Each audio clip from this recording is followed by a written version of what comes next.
All right, so went to the rat shop today to work on the super subs, getting those dialed in, ready for Coachella Festival. And in my inbox, there was a C414 with a tag that says set screw test/vampire. Now I'm not sure what the vampire means. Something's wrong with the mic. Probably a set screw. And then I've got a C451 AKG possible loose ground. We'll take a look. And then while I'm at it, I thought I'd share it with you. And also I grabbed a Neumann U89 and we'll open that up too. So let's start with the 414 because they're kind of cool. First thing I want to do is test it. Make sure, oh, and I can see right here, there's the problem or a problem. And we can see that the XLR is not mounted all the way. I can see all three wires are still attached, so somebody didn't yank it out and disconnect them, which is great. 222. Hey, all right. This sounds like we've got some signal here. I don't hear anything weird. I'm just going to pretty much guess that this set screw is all that's wrong with it. I dug out a box of AKG mics that I have sitting around. These are AKG 224s. They're actually a dual capsule mic, and there's a tweeter and a woofer capsule. We're missing this set screw here to the XLR, and let's see if AKG is using the same set screw on the other mic. So here's a tail end to one of those, and it's a flathead screw. We'll take this out, and it's just kind of a wood screw that's digging into the XLR connector there. And let's see if it fits. And while we're at it, since we're working on this mic, let's go ahead and take a look inside the 414. And that fits perfect. It's nice and snug. Great. We'll test it out. Hey, 2222. Yeah. All right. And we got a C414 working. But while we're at it, let's take a look inside the mic itself. To open a C414, there's 4 screws down in the bottom. Always make sure you're using the proper screwdriver. Don't try and cut corners and use something that doesn't quite fit, because you don't want to tear up the end of these screws. These mics are not cheap, and if you strip out the screw, it's just a whole nightmare trying to get in there. Actually, this screw is a little bit loose, so I'm glad we did this. We're going to want these snug. A lot of times the screws on mics are not only mechanical, but they're electrically grounding as well, and if you don't have a good ground, they will hum and buzz.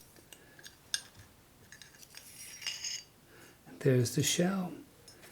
Cool. So we can see we've got the internals there. A lot of stuff going on inside of here. Machine screws down here to pull the circuit boards out. I'm not going to go any further into this mic, but just thought we'd take a look inside.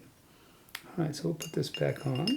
All right, so pretty straightforward, beautifully built and sounding microphones. These C414, there's a C414B ULS P12-48, and the 12 to 48 means it runs on 12 volt to 48 volt phantom power, which can be handy.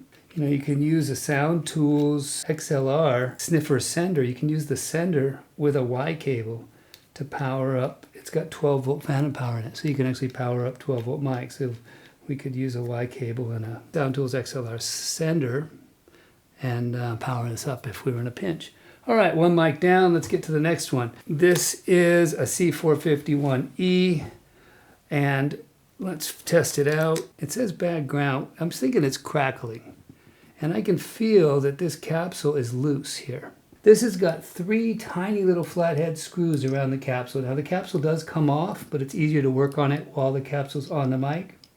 And these screws don't unscrew, they screw in to the capsule here. You actually screw them down, and when they unscrew, they put pressure and hold the top on. And we're going to do this while it's live, and we've got phantom power going to it so we can hear what's going on.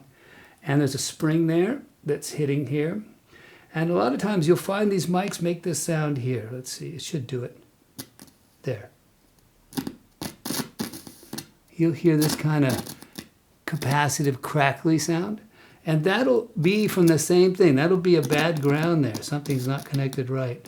So by loosening these screws up, and that's part of the reason I'm doing this, we can kind of sand down any dissimilar metal corrosion, and we can kind of spin this. It won't hurt it to spin it and grind off some of that, and that'll refresh the connection there. While we're at it, I'm going to turn this down and let's take a look at the diaphragm, because we can, and very carefully, you're not going to want to mess this up.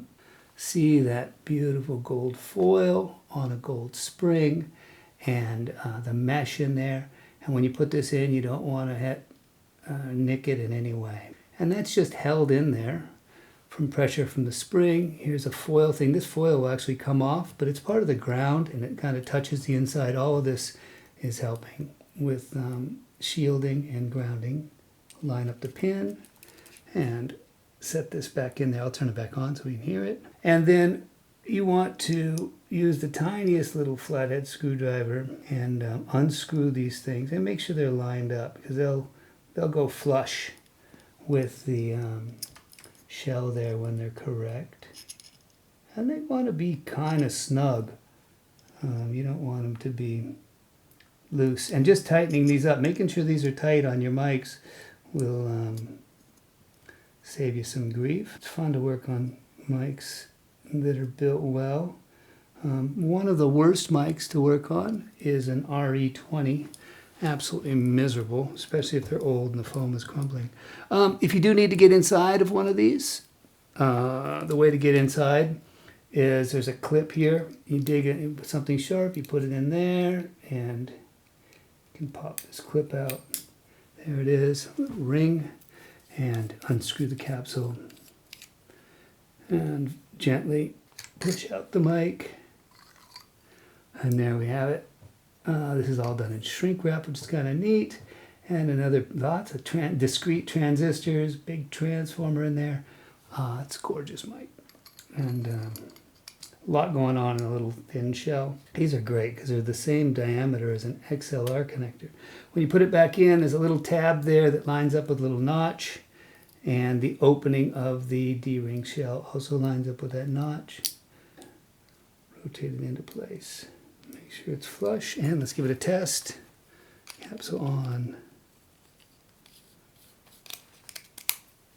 222. Hey, all right. And we have ourselves a working, and you want to make sure they're stable when you, but there's no crackles. Great. Let's do one more. Let's take a look inside of a Neumann U89. Not an inexpensive mic, wonderful sounding, well built, and these things are just great. Let's check this out. To open it up, all you do is unscrew the bottom part here. The ring comes off, and there we have it.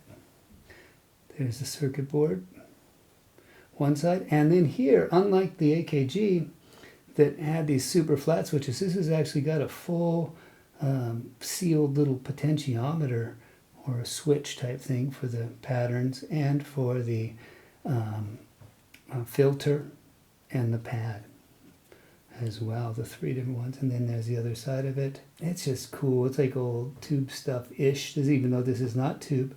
And then it says circuit diagram 930-04, so if you need to work on it, you can figure out which one it is.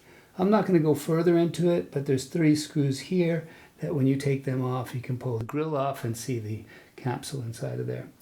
But I try not to go into these mics too far unless I really need to work on them. Line that up, make sure it's keyed properly so it doesn't rotate. Tighten this up. And then again, this has to like center, and then it'll line up. Give it a good twist, and there we have it. Let's give it a shout. Hey, there we go. 222, yeah. Hey, all right. And there we have a Neumann microphone. Hope you like these mic looks inside, and I'll share more fixing with you. That's kind of what I did a lot of when I started the company. Fixing, building, designing, everything, and yeah, it's kind of fun to take a look. Thank you for joining.